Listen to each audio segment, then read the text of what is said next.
Assalamualaikum warahmatullahi wabarakatuh. Kita jumpa kembali dengan mata pelajaran Ibu yaitu PKK, Produk Kreatif Kewirausahaan. Di sini Ibu akan membahas dengan brosur dan banner.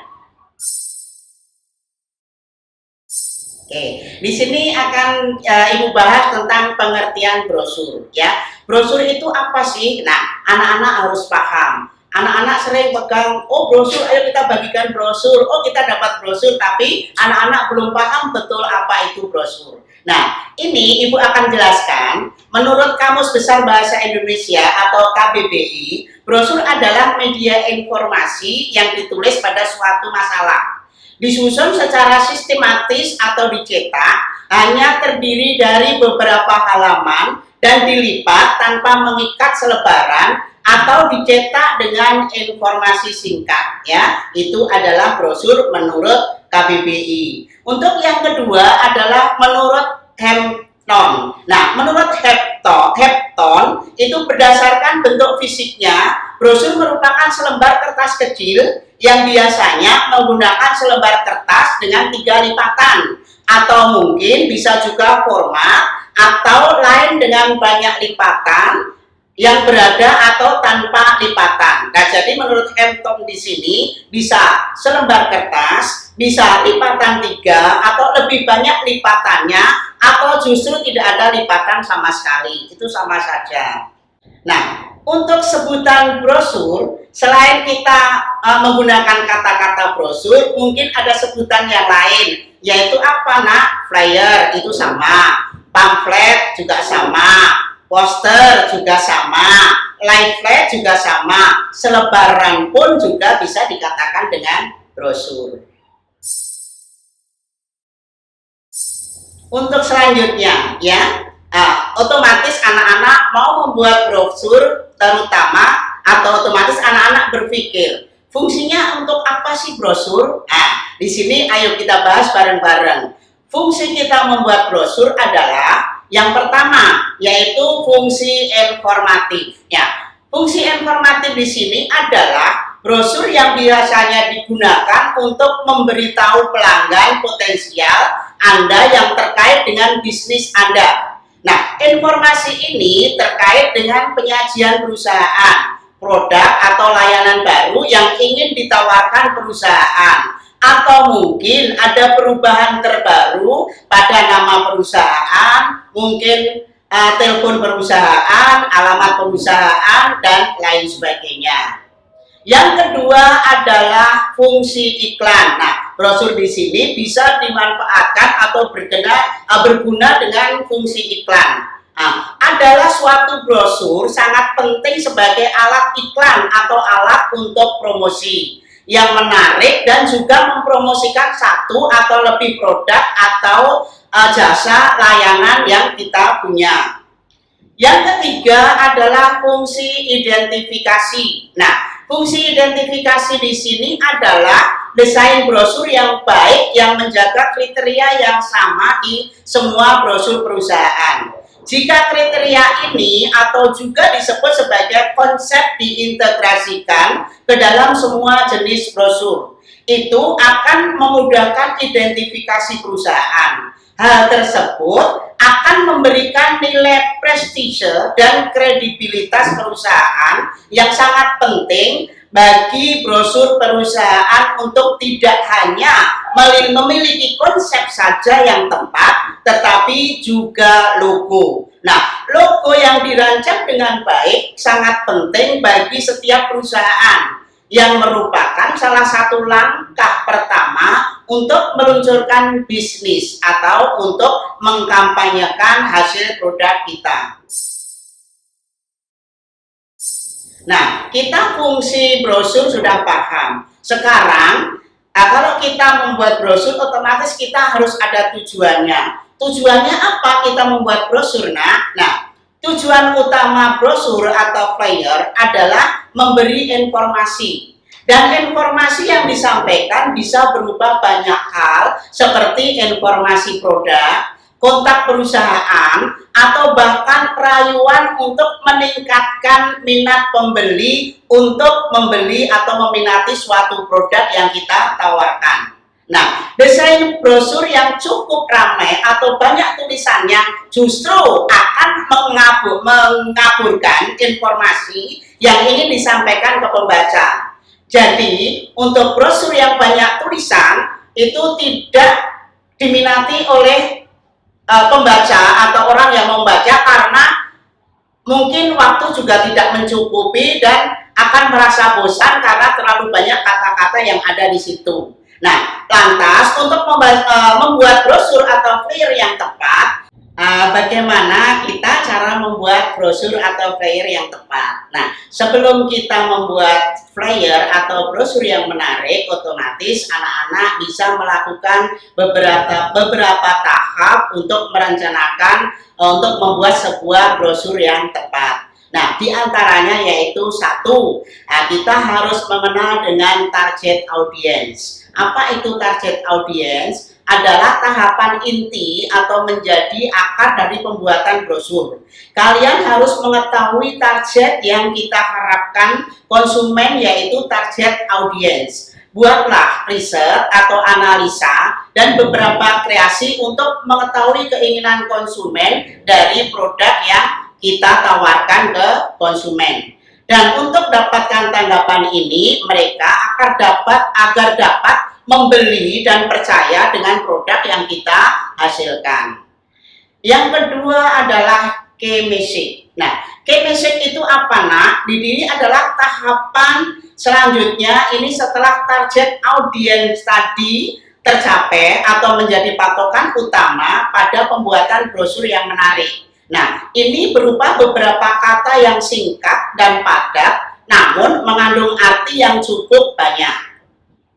Yang ketiga adalah call to action. Apa itu call to action? Yaitu adalah untuk memanggil customer atau memproduksi produk kalian. Seperti kita mengajak mereka untuk kunjungi website kami. Yang kedua adalah pesan sekarang juga misalnya.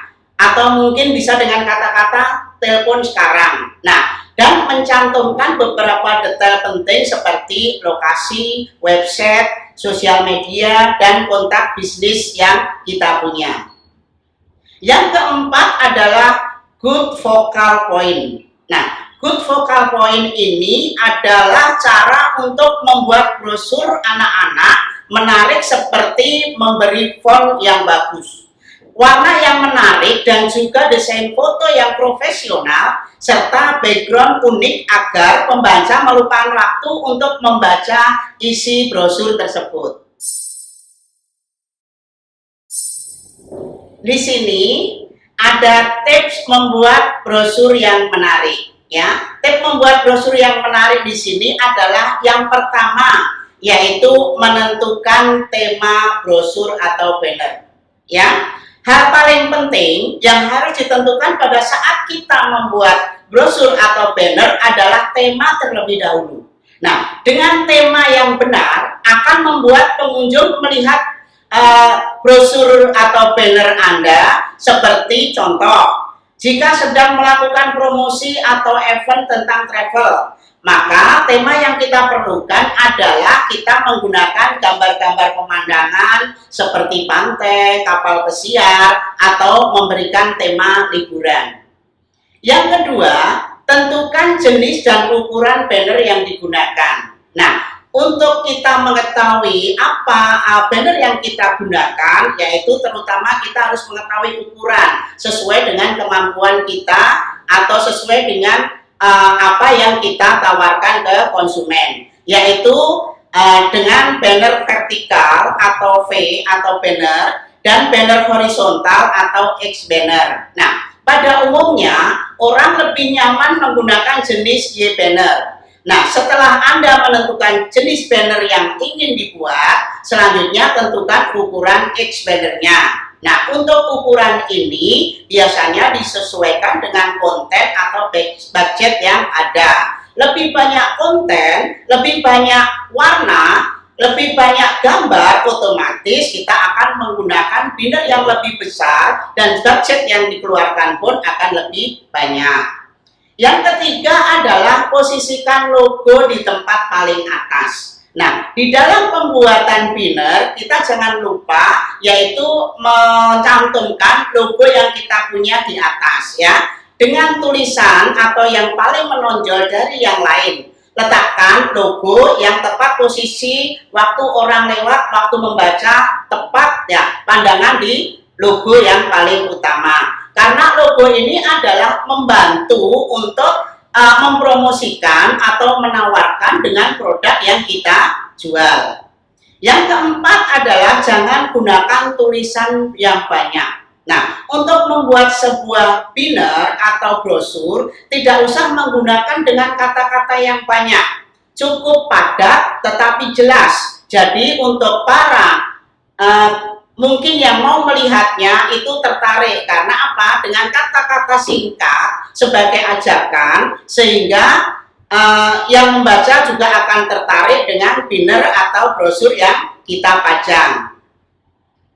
Yang kelima adalah gunakan kata yang mampu membuat orang tertarik. Nah, di sini kita menggunakan kata-kata yang mengundang rasa penasaran dianggap paling ampuh untuk menarik minat pembaca. Jadi tidak hanya itu saja, buatlah ukuran font yang relatif besar sehingga orang dapat membaca dengan jelas meskipun dengan jarak yang jauh.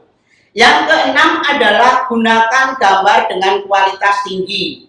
Pastikan gambar yang Anda pajang atau benar-benar gambar pilihan dan tampak jelas sesuai dengan tema banner yang kita buat. Yang ketujuh adalah gunakan warna yang tepat. Nah, di sini biasanya kita menggunakan warna yang sesuai dengan warna identitas perusahaan. Jadi, warna yang harmonis membuat orang lebih lama untuk membacanya. Sebaliknya, apabila warna cukup mencolok dan tidak kontras, nah itu akan ditinggalkan oleh para yang membaca. Yang selanjutnya adalah pilihlah bahan yang berkualitas. Nah, untuk membuat suatu banner, kita akan membuat dengan barang yang kualitas yang tahan. Jadi, apabila kita nanti menggunakan tulisan dan tulisan itu tidak akan pudar dengan sinar matahari atau hujan, dan kita memakai tempat atau kain yang berkualitas itu akan menahan apabila ada angin kencang dan lain sebagainya, jadi banner tidak akan mudah terangkat. Yang selanjutnya adalah sertakan detail kontak ya. Jangan lupa apabila nanti kita sudah siap untuk membuat banner, untuk memasarkan hasil produk yang kita buat, kontak itu penting. Bisa diletakkan di paling bawah. Soalnya apa? Kalau nanti ada orang membaca tertarik dengan hasil produk yang kita tawarkan, sehingga orang tersebut atau konsumen tersebut langsung bisa calling ke kita. Yang 10. Nah, ini adalah untuk memahami jenis banner lainnya sebagai opsional. Jadi, kita untuk memesan banner atau banner itu sesuai dengan kemampuan kita, sesuai dengan budget kita, sesuai dengan produk apa yang kita tawarkan. Nah, di sini ada beberapa macam banner atau untuk sebuah media promosi, yaitu yang pertama ada X banner. Nah, X banner di sini bisa dipajang di ruangan atau mungkin dikasih tiang. Nah, di situ banner diletakkan di situ. Jadi mungkin bisa diletakkan di dekat pintu masuk sehingga orang masuk akan mudah membaca. Yang kedua adalah roll up banner. Nah, roll up banner di sini biasanya itu diadakan di seminar-seminar atau mungkin pas kita rapat dan lain sebagainya. Nah, kalau kita perlu untuk menawarkan atau kita perlu untuk membuka, makanya kita tinggal tarik aja. Jadi iklan atau sesuatu yang kita tawarkan bisa dilihat langsung oleh audiens tadi. Yang ketiga adalah Y-banner. Y-banner itu hampir sama dengan X-banner, tetapi cuma mungkin satu tiang pun bisa. Nah, yang selanjutnya adalah mini X-banner. Mini X-banner di sini mungkin bisa dipajang di meja. Sama X-banner tapi ukurannya kecil. Jadi mungkin ini bisa diresepsionis. Nah, kalau ada tamu datang langsung bisa paham apa yang kita tawarkan. Nah, untuk Giant banner. Nah, Giant banner ini adalah Oh, yang di baliho ya, yang di baliho atau mungkin di lampu merah, mungkin di situ ada TV besar. Nah, itu bisa ya. Itu adalah gian banner. Yang selanjutnya adalah tripod banner. Tripod banner ini adalah sama dengan Y banner dan X banner ya. Itu hampir sama. Kalau flat banner itu biasanya diletakkan di tiang-tiang listrik atau di pohon dan lain sebagainya supaya apa menyingkat waktu, kasih bambu atau apa bisa ditempelkan di situ. Nah, itulah macam-macam jenis banner apabila nanti kita bisa memakai, terserah anak-anak mau memakai yang modelnya seperti apa. Nah, cukup sekian. Mudah-mudahan dengan pembuatan brosur dan banner yang kita rancang dengan sesuai hasil produk kita mungkin bermanfaat untuk anak-anak, bisa kita memasarkan melalui brosur dan banner yang kita buat nanti. Cukup sekian, sampai jumpa di minggu depan. Assalamualaikum warahmatullahi wabarakatuh.